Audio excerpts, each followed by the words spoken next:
Alright, now we're going to start doing some application problems dealing with the law of cosines. You'll notice that problem number 9 does not give us angle A, B, or C, nor does it tell us to identify lowercase a, lowercase b, or lowercase c. It simply asks us to find the measure of the angle with the least measure. Well, here's how angles work. Let's say I have a side right here, and then I make an angle. Now let's think about the opposite side. This right here, this length being the opposite side. The greater the angle, the greater the what? The greater the length of the opposite side. So if I had a really, really, really big angle, that opposite side would be ridiculously long. It's still a triangle. Barely a triangle, but it's still a triangle. Okay? So just think about this. What did I just say? The bigger the angle, the bigger the length of the what? The opposite side. So just make a triangle.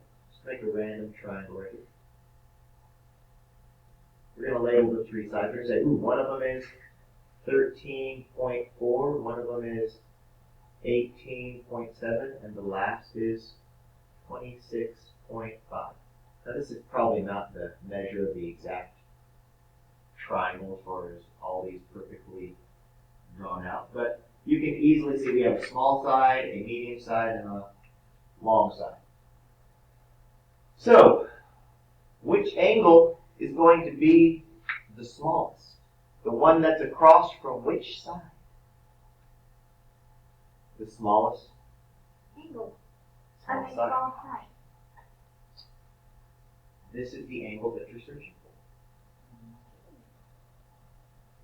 You could call this A, you could call this B, and you could call this C. But if you call this A, B, and C, what does 13.4 represent? Lowercase a. And what does 18.7 represent? Lowercase b. Lowercase e. There we go. Now we've identified it. Okay?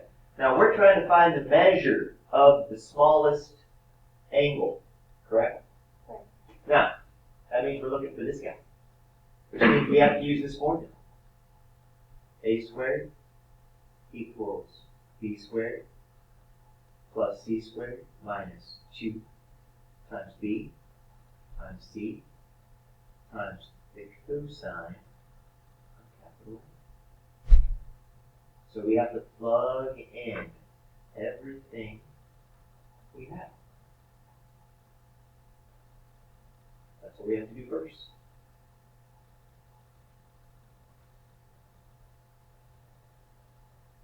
By a squared, you better use 13.4. Your b squared, you better use 18.7.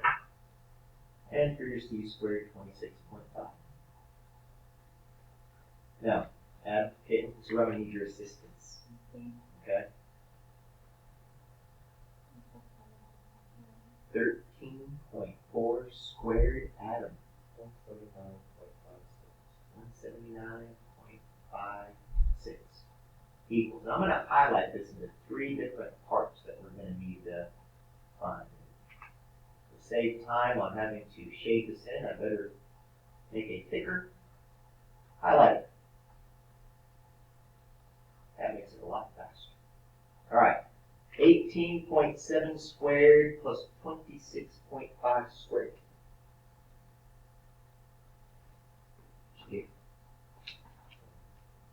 Yep. 1051.94. Okay, right there. And I'm going to do this part right in here. 2 times 18.7 times 26.5. What do you get for that? Negative 991. Alright. And then that's all being multiplied by the cosine of the angle that we're looking for. Now, you guys remember that once you have everything set up like this, notice you can't combine these, can you? Because these are not like terms. So what do we have to do algebraically? What's the next step that we would have to do? No, we can't divide yet. We've got to isolate this right here. We're going to take away 1051.94 from both sides.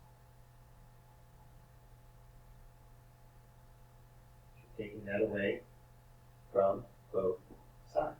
All right, so what do we get? Negative 872.38.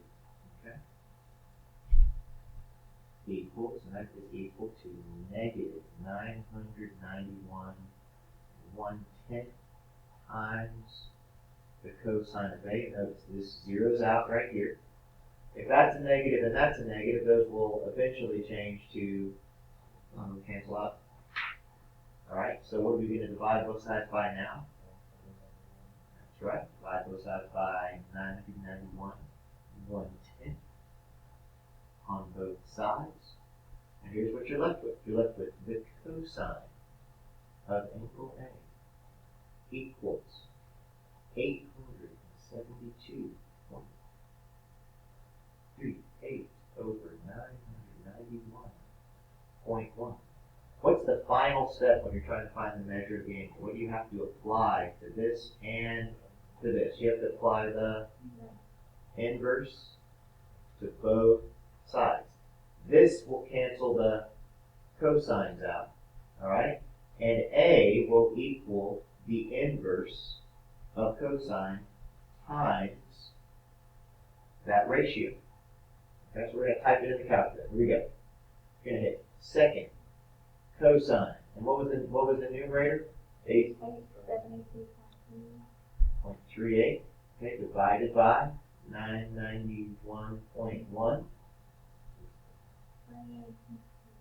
So 28.3 degrees. If we rounded it to the nearest 10th, that would be our answer. Our angle, the smallest angle, will equal 28.3 degrees. Which kind of makes sense that it's going to be a small angle. It's going to be a small acute angle versus a really large angle, right? Because it's across from the smallest side. So, when you're using the law of cosines, what's the hardest one? The hardest one is when you have to find what? The measure of an angle. Okay? What's the easy one? When you have to find the measure of what? Sides feet split. Yeah.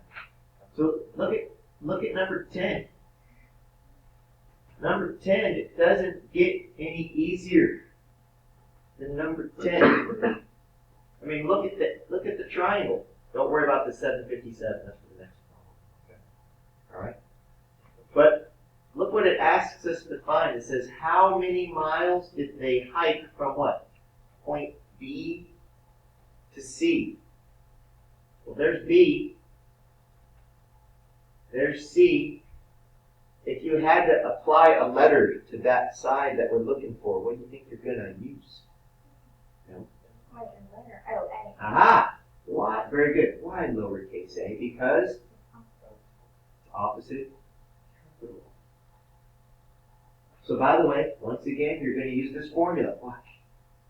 A squared equals B squared plus C squared minus 2 times BC times the dot right there represents times. Alright? The cosine of what? Times the cosine of A. Alright? Oh, whoa, not 3. Times the cosine of A. Now, just so you guys know, A will equal the square root of whatever you get for all of this. This is the one where you can actually just type things in exactly as they appear and then eventually take the square root. What number are you going to plug in for B? You're going to plug in an 8. What number are you going to plug in for lowercase c? A 6. And what number are you going to plug in for capital A? A 30. So you just plug them in exactly as they appear. So whatever this is,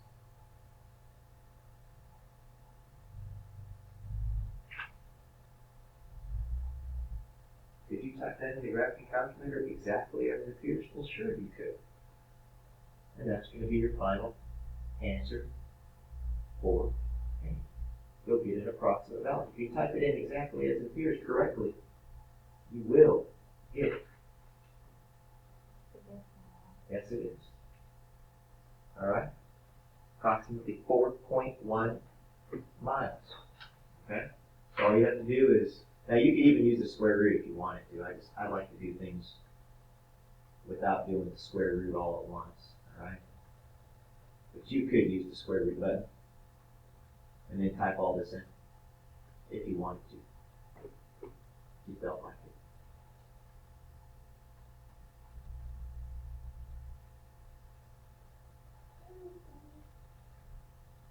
it. Okay?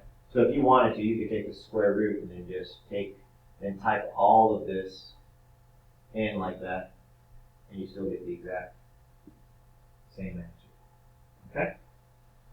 So when you guys are working on the law of cosines, you're either trying to find what? The measure of a missing angle or the measure of a missing side. One's slightly hard, one's pretty easy. Okay? That's it for today.